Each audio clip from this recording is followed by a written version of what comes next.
解放军机器牦牛上了高原，和波士顿大狗相比，将来谁会走在技术的前头？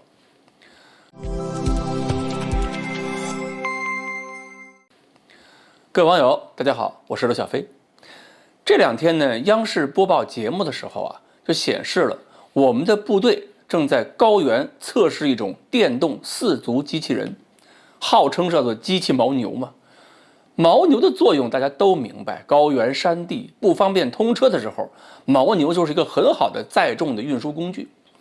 这个机器牦牛视频出来以后，关注科技发展的朋友们马上就看出来了，这个机器人的构型非常类似美国波士顿动力那个公司出的波士顿大狗。如果再仔细对比，也不难发现，我们这个机器牦牛跟波士顿动力2013年的那个成果那个版本特别像。只不过呢，在图像上看，我们的动作好像比人家2013年版的那个还稍微僵硬了一点点。不管僵硬不僵硬吧，基本上就是美国出了什么新东西，又被我们瞪了一眼，然后呢就有了。如果再仔细看外观的话呢，能够判断出来，我们这个机器牦牛呢，主要作用是承担负重运输的，动力它肯定必须足够。所以呢，体积必须要比较大，这就很像是波士顿动力那个大狗里边最大的那种。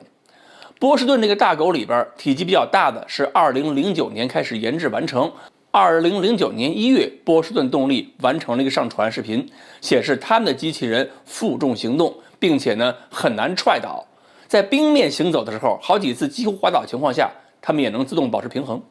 当时就觉得这个自控水平真的挺高的。后来呢，他们还不断的进化发展，形成了更丰富的这个环境感知和自主决策能力，还有机器人之间的相互配合。2018年，波士顿展示的视频显示，两只机器狗形成了配合，一个机器狗带着机械臂可以帮另外一个开门。那么如果用在战术上，不同机器人形成一个自主协调，就可以构成小队，不排除将来这些个机器大狗机器人呢，就可以形成一个巷战的战术小组。发展到去年，再看他们的公布视频呢，就会发现他们这些机器狗动作协调性就特别出色了，表演了一个蹦蹦跳跳的视频，是几种机器人一起配合的。国内这方面研究呢也一直在搞，因为波士顿动力把自己的这部分成果呢公开了，所以我们可以直接使用他们的源代码，然后发展我们的产品。这样类似的什么机器牦牛啊，还有小型机器狗啊，国内很多厂商就瞬间全搞出来了。大大小小都有。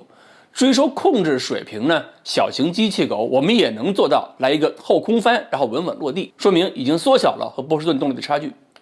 目前公安系统已经开始尝试使用不同公司的产品进行巡逻巡查，